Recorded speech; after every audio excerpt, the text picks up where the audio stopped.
your interview today, I want to tell that a CA inter student, if you are not even a chartered accountant, you can still get placed. Right? You can still score the maximum. You were just one short of the What Sells Award. So how was Yeah.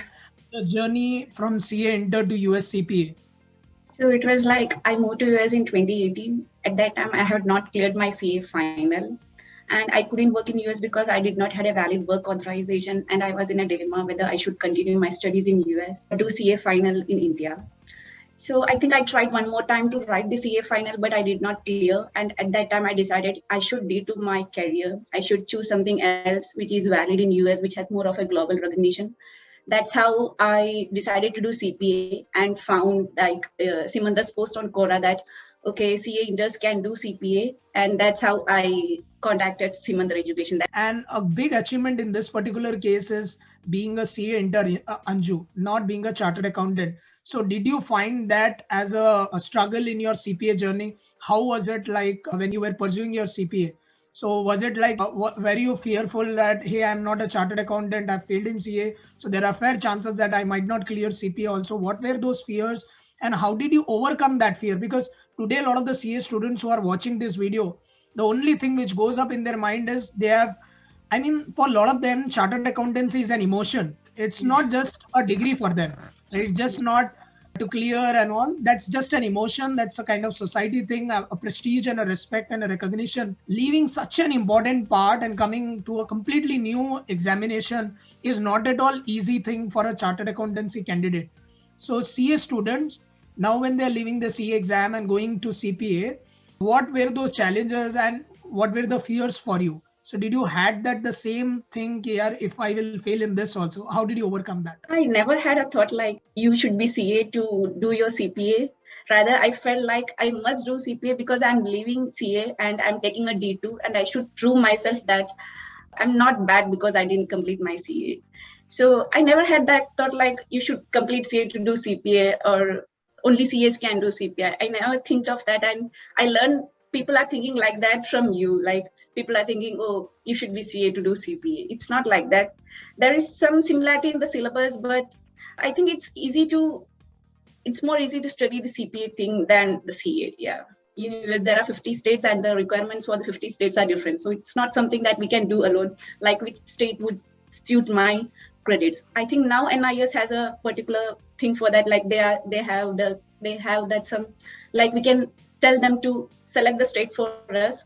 But at my time, it was not there with the NIS. So I think I needed someone expert, and you were my right choice. Like Simanta was my right choice for my evaluation and my for CPA process. Yeah. So getting a job in US, so how was the experience? I mean, from start to end, how was the experience in that interview? How did you nail that? Because you were a fresher, you don't have any experience. And I've always been advocating in my interviews, whenever I talk to students, I tell them that experience is a mandatory requirement when you go abroad. Without an experience or a work permit, you don't get a job. But now that we have proved that without experience also you can get it. But how was the overall thing, and how was the interview process for you? And also, would you like to share some of the tips on that particular thing? So here in US, the interviewers value the experience more than the qualifications. Like even if I did not had my CPA, but I had some like 5 years or 7 years experience, I could have got the job easily, and I can do CPA later with their help, with the employer's help. So it was a difficult thing for me because I only had my articleship experience. But what I did was I first applied with some of the local firms to get an idea, okay, how the interview is going to happen, because it was my first interview. And I think the experiences from those interviews, as well as there were peers from Simandar who helped me, like what the interviewers are expecting, to help me with those things. And I think that helped me to crack the interviews, like some experience from the local firms and some guidance from my peers. Yeah. How challenging it is for a fresher to crack interviews? So did you face any challenges during your interview thing? Yeah, I would say like the first two or three interviews won't go nice if you don't have experience with interviews. But you should take it as a learning opportunity. Like you should note down the questions and later on sit down and study, do work, do your homework. And then I think after attending 2 or 3 interviews, you will get that part. Like even if you have I had my articleship experience. So what I did was I just wrote down what all things I did in those 2 to 3 years, like what all clients I dealt with, what type of work I had did, what all challenges I faced those 3 years, what was the particular thing in which I was expert. So sit down and write all the things that you did in your prior 2 to 3 years and present that in the most efficient way to your interviewers. So the interviewers are looking like whether you are apt for their culture, whether the experience that you have listed on your resume is that genuine, whether you have the potential to learn, whether you have the potential to deal with the clients. So they're looking for that, and they are not asking questions like how do you calculate depreciation or how do you calculate amortization, something like that. They want to know like whether you are a genuine candidate and whether you fit into their culture, whether you have a good personality in overall. So next question comes up, Anju, is how many interview rounds did you undergo and what did they relate to?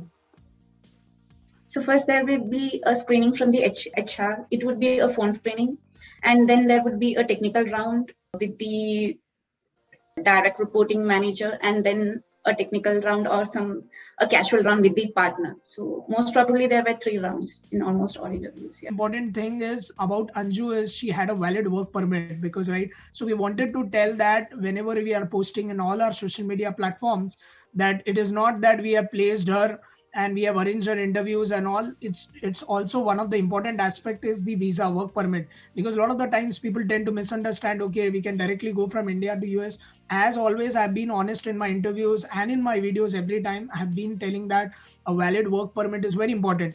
Once you have a work permit or some sort of visa where you could work in, it's a Simandar who would help you end to end, who would kind of associate with a lot of the companies, introduce you to those companies, and you can work for them accordingly. Degree have any relation to your work permit of US? No relation. Okay. I got my employment authorization based on my visa. I'm on dependent visa and my employment authorization is totally related to my visa. Yeah, nothing with my degree. Would you like to differentiate between a EAD visa and a H1?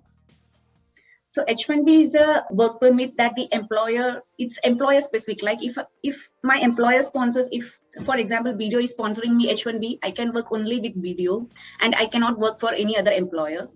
But EAD is something different. You can work with any employer. The work authorization is not restricted with the employers. You can keep changing your employers without affecting your visa. But for H1B, it should be sponsored by the employer you are working with. Guys, Samandar is tied up with various companies, right? So we are working with Deloitte, EY, BDO. You might have already seen Anju getting placed through our tie-up. But what I would say is we can just kind of shortlist them and we can just arrange interviews for them. At the end of the day, it's a candidate who kind of crack those interviews. So we don't want to take a credit of that. Yes, because we are tied up with BDO, we are tied up with EY, we are tied up with Deloitte, or we are tied up with Citrin Cooperman and all these top 20 CPA firms. Our job is just to arrange the interviews. At the end of the day, it's the candidate which needs to go in there and crack those particular things. Does Indian work experience be considered as work experience in US, or they look for local experience also? They definitely look for local experience, but in my case, my articleship experience was considered by every employer. They do not undervalue that. They consider that and they will ask questions based on your experience during the technical round. Yeah, they consider even the articleship experience. So yes. But Anju, would you like to highlight some specific points which you have kept in your resume to maintain or to prepare as per the US standards? I would say like, don't make it too detailed. Keep the points crisp. And I always had a 1-page resume rather than 2-page, because the employers read it in just like 7. I have read like they take only 7 seconds to go through your resume. So you should highlight the most important things in a crispy manner. But in US, I would say that this is one of the good routes, right? Coming on a study visa, you just need to select a university which is less costlier, location where the university cost is lesser. And again, you need to also ensure that you also not selecting very bad university, because your visa might not get approved for study visa. So you need to ensure that the university is good, or I would say comparable enough. So apply via study visa, come to US and finish off CPA in India and come here, get a job along with that study visa in OPT and tell that company to sponsor. Does the fresher have any scope after CPA? I think scope of Anju, you can see she's just a fresher and she finished CPA and she got a job in BDO and she's working in US. I don't need to tell you that what is the scope of CPA. And in India, coming back, we have every day one placements going on. I'm really surprised at why people are still not understanding that a CPA is a terrific qualification to have. I think after chartered accountancy in India, the next best qualification in India will be US CPA, because there are tons of US companies here in India who are operating. So they definitely ideally would hire those people who have US accounting or US tax talent.